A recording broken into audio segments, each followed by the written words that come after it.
Ito yung bibigyan ko kayo ng magandang Vespa video roll. Yan. So, para sa mga gustong makapanood ng Vespa S300. Oh, GTS. Super. Ganda, no? Black. Then ito naman yung dilaw. Ayan. Gusto ko yung sound ng binay.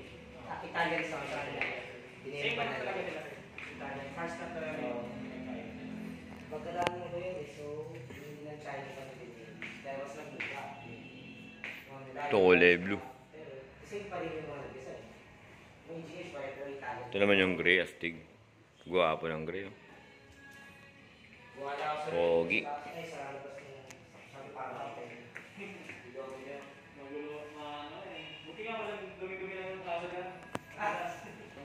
Ito naman yung blue ulit nila. Yan. Sprint 150. Ganda ng salamin ng Vespa, no? Ganda, malaki. Literal. Ito, ang ganda ng kulay.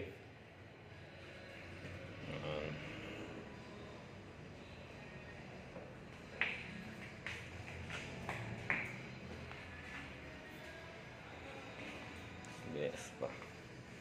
So, shoutout nga pala dun sa kapitbahay ko na vlogger din. Si Mansky8888.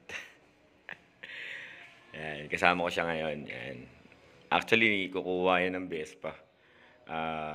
Nagtanong-tanong lang. Tapos diretso na nag-vlog. Hindi ako handa. Pero sana malinaw yung kuha. Kasi itong cellphone na gamit ko ngayon is yung Oppo F11 Pro ng misis ko. Shoutout sa misis ko, Giselle Marquez.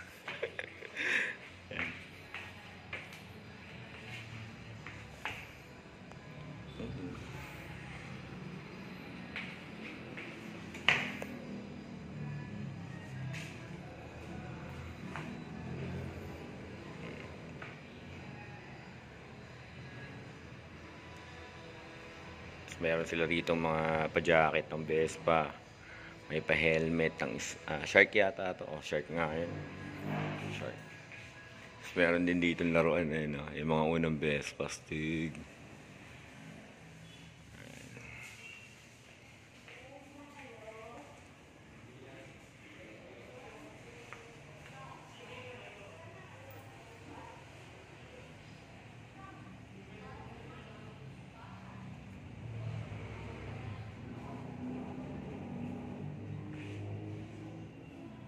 Yung mga price nung Vespa natin.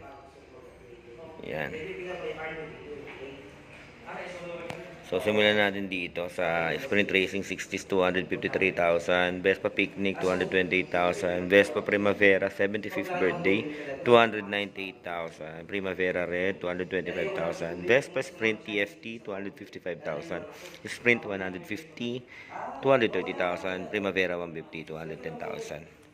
So, meron siyang mga category and down payment. Dadandahanin na lang natin sa video. Yan. Sana makakita nyo.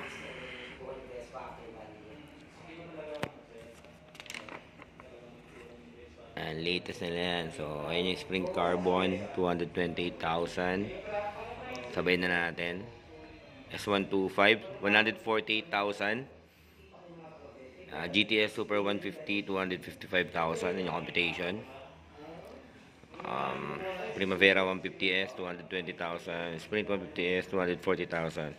Sprint Nori, 228,000. And Primavera 150, 50th edition, 228,000. Yan. So, meron pa sila rito. Vespa LT 150 IE, 379,000. And so on and so forth. So, marami silang computation dito. Then, Sumisho yung kanilang finance. So, shoutout sa Sumisho. Yan, Motor Finance Corporation. Yan.